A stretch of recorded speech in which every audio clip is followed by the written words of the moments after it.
घाट पर देखलो जखने दोसर के नाम है ये दोसर के नाम छाती सो लगैया जना निकलत प्राण घाट पर देखलो जखने दोसर के नाम है ये दोसर के नाम घाट पर देखलो जखने दोसर के नाम है ये दोसर के नाम छाती सो लगैया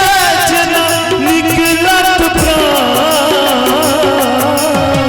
घाट पर देखलो जखने दोसर के नाम है ये दोसर के नाम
दीपक जी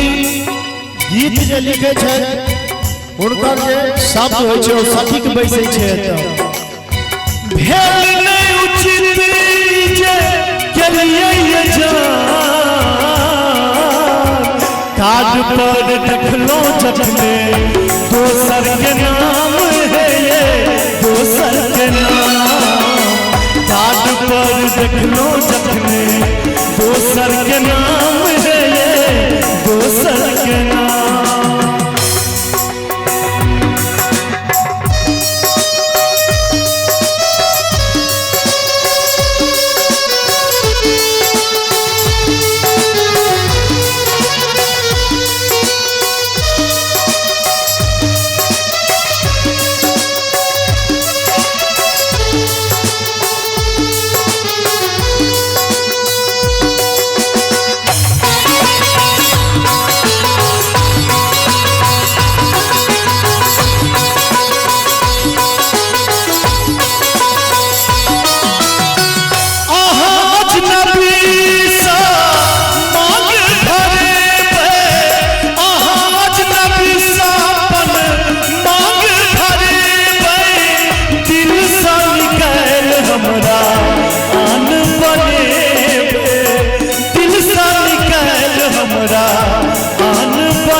घाट पर देखलो जखने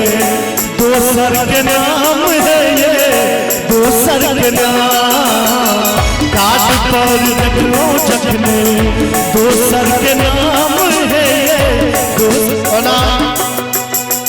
हम आज तक सैड सॉन्ग जपते के लिए बहुत रास गीत एहन छै जना सुन पगली के और बहुते रास गीत छै जे बहुत हिट केलके लेकिन हमर भाईजी के राघव भाईजी के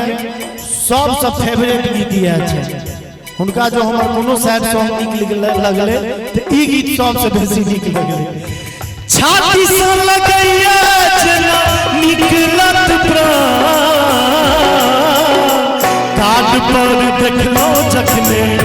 दोसर के नाम है ये दोसर के नाम घाट पर देखलो जखने दोसर के नाम